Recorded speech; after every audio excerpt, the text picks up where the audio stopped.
આપણે જ્યાં ઊભા છીએ તે અમદાવાદ ક્રાઇમ બ્રાન્ચ છે. આમ તો આ અમદાવાદ ક્રાઇમ બ્રાન્ચની ભૂમિમાં એ તાકાત છે કે વિશ્વભરના ગુનેગાર જો અમદાવાદની ધરતી ઉપર પગ મૂકવાની ભૂલ કરે તો અહીંયા પકડાઈ જાય છે. આમ તો અમદાવાદ ક્રાઇમ બ્રાન્ચનું કામ મોટા ગુના ઉકેલવાનું છે, પણ વિષય આજે આસ્થાનો છે. અમદાવાદ ક્રાઇમ બ્રાન્ચે જે ગુનાનો ભેદ ઉકેલ્યો છે તે કિંમતમાં નથી, કારણ કે વાત આસ્થાની છે. ઘટના એવી છે કે અમદાવાદમાં એક જાણીતા સરખેજના રોજા આવ્યા છે. આમ તો એ પુરાતત્વ ખાતાના તાબામાં આવે છે, પણ આ આખો વિષય ઇસ્લામમાં ભરોસો કરનાર, ઇસ્લામને માનનાર લોકોના આસ્થાનો છે. અને ઇસ્લામમાં માનનારની આસ્થા તૂટે તેવી ઘટના એવી ઘટી હતી કે અમદાવાદના સરખેજના રોજા છે તેનો ગુંબજ ચોરાઈ ગયો હતો. ગુંબજની કિંમત નહોતી. મેં કહ્યું કે કેટલીક વસ્તુ અમૂલ્ય હોય છે જેની કિંમત પૈસામાં આંકી શકાય નહીં, પણ ગુંબજ ચોરાયો. આ અંગે સરખેજ પોલીસ સ્ટેશનમાં ગુનો નોંધાયો અને મુસ્લિમ સમુદાયનું સતત દબાણ પોલીસ ઉપર હતું કે અમારો ગુંબજ એ માત્ર ગુંબજ નથી, એ અમારો આસ્થાનો ગુંબજ છે, તમારે અમને એ ગુંબજ પાછો અપાવવાનો છે. અમદાવાદ ક્રાઇમ બ્રાન્ચની ટીમે ખૂબ મહેનત કરી. આખરે એ ગુંબજને શોધી કાઢ્યો. ગુંબજ ચોરનારને પણ શોધી કાઢ્યા. આખી કામગીરી જેમણે કરી એ અમદાવાદ ક્રાઇમ બ્રાન્ચના પોલીસ ઇન્સ્પેક્ટર મહેન્દ્ર સાળુંકે કરી, તેમની ટીમે કરી. અમદાવાદના પોલીસ કમિશનર GS મલિકે તેમની પીઠ થાબડી, તેમનું સન્માન કર્યું અને કહ્યું કે અમને તમારી ઉપર નાજ છે, ચાલો. તો એ જ અમદાવાદ ક્રાઇમ બ્રાન્ચની ટીમને અને તેના અધિકારીઓને મળીએ. સાહેબ, આ ઘટના શું હતી કે જેને લઈને અમદાવાદના પોલીસ કમિશનર GS મલિકે તમારું અને તમારી ટીમનું સન્માન કર્યું? ગુનો શું હતો? તારીખ 30/6ના રોજ અમદાવાદ સિટીએ હેરિટેજ સિટી ડિક્લેર થયેલી છે યુનેસ્કોએ 2017માં. તો એની જે જુદી જુદી સાઇટો છે, હેરિટેજ સાઇટો, એ પૈકીની એક હેરિટેજ સાઇટ છે સરખેજ રોજા, જે કદાચ 540 વર્ષ જૂની છે. અને એ મોન્યુમેન્ટ્સ ઉપર જે ગુંબજ છે એ ગુંબજ ઉપર કળશ લાગેલા હતા. એ કળશની કેટલાક અજાણ્યા ઇસમોએ ચોરી કરેલી હતી. એ ચોરી કર્યા અંગેની સરખેજ પોલીસ સ્ટેશનમાં તારીખ 1/7ના રોજ ચોરી અંગેની ફરિયાદ દાખલ થયેલી હતી. જે સંદર્ભે અમારા ઉપરી અધિકારીઓ આ યુનેસ્કો સાઇટ હતી અને ઐતિહાસિક ધરોહર હતી, જેથી ક્રાઇમ બ્રાન્ચની ટીમને આ ડિટેક્શન કરવા માટે કામે લગાડેલી હતી. જે સંદર્ભે મેં મારી ટીમના PSI RL ઓડેદરા અને અન્ય સ્ટાફના માણસોને આ ચોરી ડિટેક્ટ કરવા સારું કામની ટાસ્ક સોંપેલો હતો. હવે જે સરખેજ પોલીસ સ્ટેશનમાં ગુનો નોંધાયો હતો, પણ આ ગુનાને ઉકેલવા માટે મહેનત બહુ કરવી પડી, કારણ કે ત્યાં CCTV કેમેરા પણ ઓછા હતા અથવા નહોતા. તો કેવી રીતના તમે ગુનેગારો સુધી પહોંચ્યા? જે હેરિટેજ સાઇટ છે એમાં CCTV લાગેલા હતા, પરંતુ એ CCTVના ફૂટેજ અને જે વિઝન હતું એકદમ બ્લર હતું. ફક્ત આપણાને જો કોઈ વ્યક્તિ મૂવમેન્ટ કરતી હોય તો પડછાયો મૂવમેન્ટ કરતો હોય એવું ખબર પડે, પણ સ્પષ્ટ નહોતું ખબર પડતું કે કોણ છે, ચહેરો નહોતો કે વર્ણન નહોતું ખબર પડતી. એટલે અમારી ટીમ એ ત્યાં વિઝિટ કર્યા બાદ અમારી પાસે જે પર્સનલ ડ્રોન છે એ ડ્રોનથી એરિયલ સર્વે કરવામાં આવ્યો. એટલે આખી સાઇટ અમે જ્યારે જોઈ તો અમને કોઈ રસ્તો જડતો નહોતો, કારણ કે ફ્રન્ટ સાઇડથી મેઇન રોડ છે અને પાછળના સાઈડે કઈ રીતેનું ગ્રાઉન્ડ છે, 2 તળાવ આવેલા છે અને બીજા અન્ય મોન્યુમેન્ટ્સના નાના નાના સ્ટ્રક્ચર્સ છે. એ સ્ટ્રક્ચર્સને કોજોઇન્ટલી કોઈ રોડ જતો હોય એવું અમને દેખાતું નહોતું સ્પષ્ટપણે, જેથી કરીને અમે ડ્રોન ઉડાડ્યું અને એરિયલ સર્વેથી અમને એવી ખબર પડી કે ત્યાંથી એક પગદંડી જાય છે અને અન્ય સાઈડે બીજી પગદંડીઓ જાય છે. એ બંને પગદંડીઓ આગળ જતાં મેઇન રોડને મળે છે. જેથી કરીને અમે અમારી ટીમને 8 ભાગમાં ડિવાઈડ કરીને પછી એ જે મેઇન રોડ સુધી એ પગદંડીઓ જતી હતી એને સંલગ્ન એપ્રોચમાં કઈ બિલ્ડિંગમાં ક્યાં CCTV લાગેલા છે એ પહેલાં તો અમે ચેક કરવા માંડ્યા. એ ચેક કરતાં અમને કેપી કરીને એક બિલ્ડિંગ છે, એ બિલ્ડિંગના ગ્રાઉન્ડ ફ્લોરમાં અમને સૌથી પ્રથમ લીડ મળી. જે લીડમાં અમને એક મોટરસાઇકલ પર 2 ઈસમો જતા દેખાયા અને અન્ય ઈસમો અન્ય જગ્યાઓ પરથી જતા દેખાયા. પછી ધીરે કરતાં આગળ જતાં અમે CCTV ફૂટેજ ચેક કરતા ગયા. તો CCTV ફૂટેજમાં અમને બધું જાણવા મળ્યું કે જે સરખેજ અને બગોદરા રેલવે લાઇન પસાર થાય છે, આ ઈસમો રેલવે લાઇન પર ચાલતા સાણંદ તરફ જતા અમારા નજરે પડ્યા. પરંતુ આગળ ટાસ્ક એટલા માટે વધુ ચેલેન્જિંગ થઈ ગયો કે જે રેલવે લાઇન પર કોઈ જાતના CCTV લાગેલા હોતા નથી, જેથી કરીને એમને ટ્રેક કરવાનું અતિશય મુશ્કેલ થઈ ગયું. એટલે અમે પછી ટેકનિકલ સર્વેલન્સનો થોડો સપોર્ટ લીધો. ત્યારબાદ હજુ એ રોડને જે એપ્રોચ રોડ જતો હતો એટલે અમે સાણંદ તરફ ગયા અને સાણંદ ચોકડીના સીસીટીવી ફૂટેજીસ ચેક કર્યા, જેમાં અમદાવાદ કંટ્રોલ રૂમ, અમદાવાદ ગ્રામ્યના કંટ્રોલ રૂમના ફૂટેજમાં એ બાઇક અમને સાણંદ ચોકડી પર ટ્રેક થઈ ગયું. અને પછી આરોપીઓની મૂવમેન્ટ કડી તરફ હતી મહેસાણા જિલ્લાના, એટલે સૌપ્રથમ અમે પહેલો આરોપી કડીથી એરેસ્ટ કર્યો અને ત્યાંથી પછી આગળ લીડ મળી. કુલ કેટલા આરોપી હતા અને જે કળશ છે એ ક્યાંથી આપણે રિકવર કર્યો? સમગ્ર ચોરીને અંજામ આપવામાં કુલ 8 આરોપીની ભૂમિકા હતી અને એ પૈકી અમે 4 આરોપીની ધરપકડ કરવામાં સફળતા મેળવેલી હતી. જે પૈકીના એક આરોપીના ઘરમાંથી જ અમને કળશ, એ આ લોકો લઈ ગયા કળશને સોનાનું સમજીને ચોરીને કરી લઈ ગયા હતા, પરંતુ પછી ઘરે જઈને ચકાસણી કરી હશે અથવા જે રીતે એ લોકોએ તપાસ્યું હોય તો એમને ખબર પડી કે આ તો કંઈ પિત્તળનું છે, પણ હકીકતમાં કળશ હતું પંચધાતુનું. એટલે એમણે કળશને પછી ભંગારમાં વેચી દેવાનું નક્કી કર્યું અને કળશને મૂળ સ્થિતિમાંથી હથોડા વડે ચોપ્ડ કરી નાખ્યું. ચોપ્ડ કરીને એક થેલામાં ભરીને રાખી મૂક્યું હતું. એક આરોપીએ અમને લીડ આપી કે આ જે કળશ છે એ ફલાણી જગ્યા પર આ સાણંદમાં આ ઝૂંપડામાં છે, તો એ જગ્યા પર જવું એને રસ્તો યાદ નહોતો, એટલે ઝૂંપડું એણે જોયેલું હતું. એટલે ફરીથી અમે ત્યાં પણ ડ્રોનનો ઉપયોગ કર્યો. ડ્રોન ઉડાડીને એ ગલી એના કીધા પ્રમાણે અમે એને વિઝ્યુઅલ બતાવીને એ તરફ દિશા તરફ ડ્રોન લઈ ગયા. એટલે એણે ઝૂંપડાના વર્ણન પરથી અમને ઝૂંપડું આઈડેન્ટિફાઈ કરી આપ્યું. એટલે એને અમે ટેકનિકલી ગૂગલ મેપ પર ફ્લેગ કરી દીધું અને પછી ડ્રોન પાછું બોલાવીને પછી સીધા ગૂગલ મેપ પર રૂટ નાખીને તે ઘરમાં પહોંચી ગયા, જ્યાં આરોપી અને મુદ્દામાં અમને બંને મળી ગયા. પણ આ આખો જે કળશ છે એની બહુ કિંમત નહોતી, એટલે રૂપિયામાં એની કિંમત આંકવા જાવ તો ઓછી છે, પણ મુસ્લિમોની આસ્થાનો સવાલ હતો એટલે આ કળશ ચોરાયા પછી મુસ્લિમ આગેવાનો તરફથી પણ પુષ્કળ પ્રમાણમાં દબાણ હતું તમને. આ કળશ બેસિકલી મુસ્લિમ ધર્મ પ્રમાણે એવું કહેવામાં આવે, પંજતન પાર્ક તરીકે એને ઓળખવામાં આવે. પંજતન પાર્કમાં 5 સભ્યો છે, જેમ કે મોહમ્મદ પૈગંબર સાહેબ, એમના પછી જે એમના જમાઈ ખલીફા થઈ ગયા એ, એમના દીકરી, એમના 2 નવાઝા કે જેમની યાદમાં તાજિયા કાઢવામાં આવે છે, હુસેન અને અન્ય. એટલે એ 5ના પ્રતીક તરીકે આ પંજતન 5 તરીકે એમને ત્યાં સ્થાપિત કરેલું હતું આ કળશ.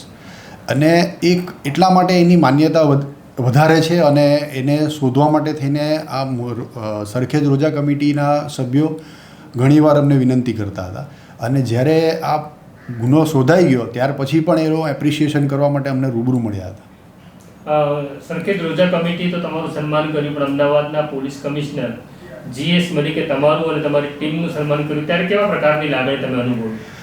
ચોક્કસ અમને ગૌરવપૂર્ણ લાગણી અનુભવતા હોઈએ છીએ જ્યારે આ રીતે સ્ટાફનું મનોબળ પણ ખૂબ વધે છે.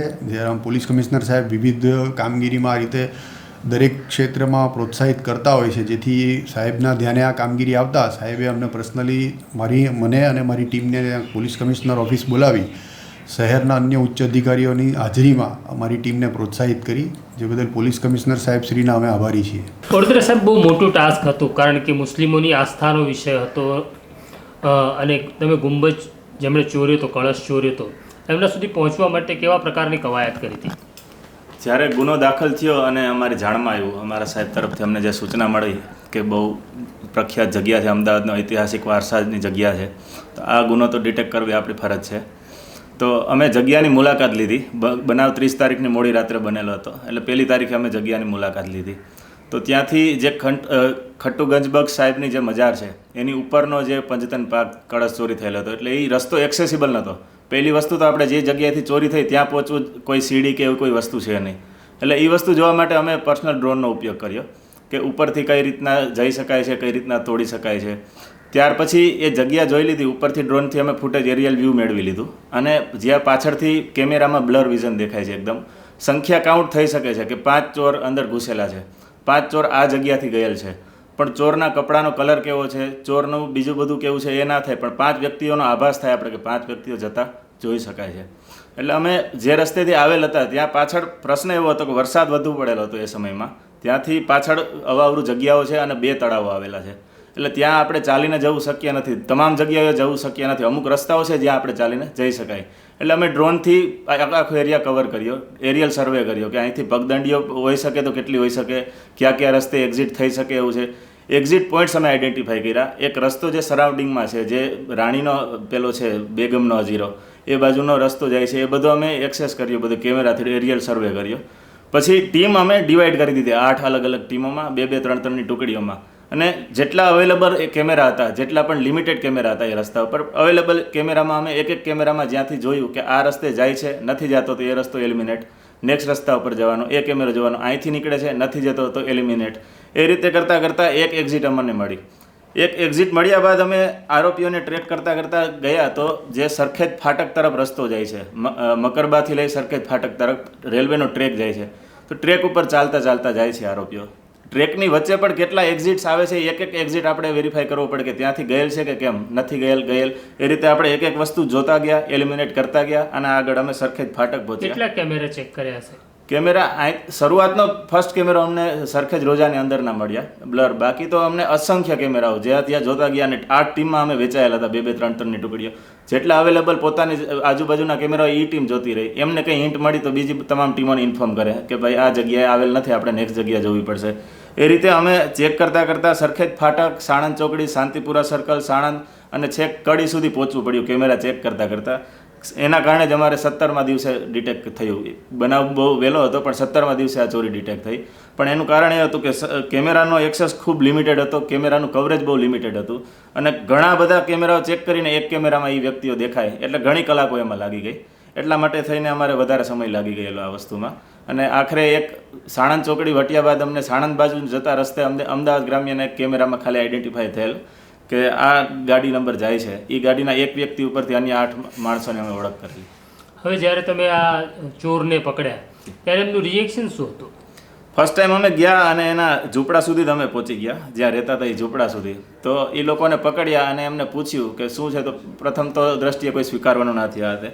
પણ અમે લોકોએ એમને સમજાવ્યા કે અમે છેક અમદાવાદ સિટીથી લઈને કડી સુધી આવ્યા છે, તો કંઈક જોઈને કંઈક પુરાવાના આધારે અને કંઈક શોધતા જ આવ્યા છે. જે કોઈ પણ એ કહી દો, કંઈ છુપાવવાની મોટી વસ્તુ નથી. અમને પણ ખ્યાલ છે તમે મોટી, કેમ કે એ લોકોને તો આ વસ્તુનું મહાત્મ્ય શું છે એ ખબર નથી, કિંમત જોઈને એ તો ચોરી કરવાવાળા માણસો હતા. એટલે એમને પણ ખ્યાલ હતો કે નાની કિંમતની વસ્તુ છે આ તે. એમને રૂપિયા પણ એટલા કંઈ આમાંથી ખબર હતી કે મળે એવું છે નહીં, હવે આપણે તો છેતરાયા છે, એ સોનું સમજીને ચોરી કરી હતી. પછી એ લોકોએ સ્વીકારી લીધું કે હા અમે લોકોએ સરખેજ રોજાથી ગયા હતા, અમે ત્યાં ફેરી કરવા જતા, એને શટલ રિક્ષાઓ છે, ત્યારે અમે જોતા કે ઉપર કળશો લાગેલા છે આ તે. એક દિવસ આપણે પ્લાન કરીને અહીંયા આવીએ એટલે એ લોકોએ 8 લોકોએ પ્લાન કરીને આનો પ્રોપર પ્લાન જ બનાવેલો હતો.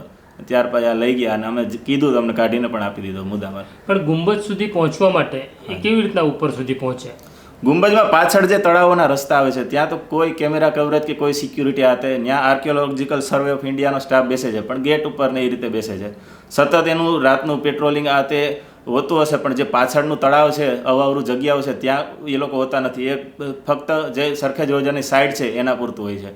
તો પાછળથી એ લોકો તળાવોના રસ્તાથી પગદંડી છે, પગદંડીમાંથી આવે છે. અંદરની જે એક ગેટ આવે છે, નાનકડો એવો ગેટ આવે છે, ઇઝીલી કૂદાઈ શકાય, એ ગેટ કૂદી ગયા. પણ જે ઉપર ચડવાની જે રીત હતી, ઉપર ચડવું અઘરું હતું એટલે એ રસાઓ લઈને આવેલા હતા.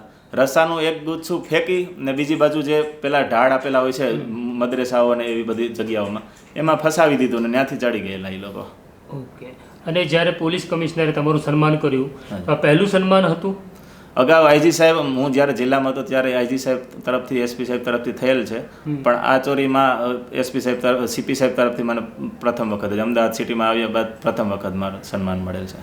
આમ ક્રાઇમ બ્રાન્ચની ટીમ 17 દિવસ મહેનત કરે છે. પોલીસ ઇન્સ્પેક્ટર મહેન્દ્ર સાળુંકે અને સબ ઇન્સ્પેક્ટર RL ઓડેદરા 8 ટીમો બનાવે છે અને પહોંચે છે સરખેજના રોજાનો ગુંબજ ચોરનાર સુધી, અને મામલો પહોંચે છે અમદાવાદથી કડી સુધી. આખરે મુસલમાનોની આસ્થાનો વિષય હતો એટલે 17 દિવસ પછી કડીથી ગુંબજ મળી આવ્યો.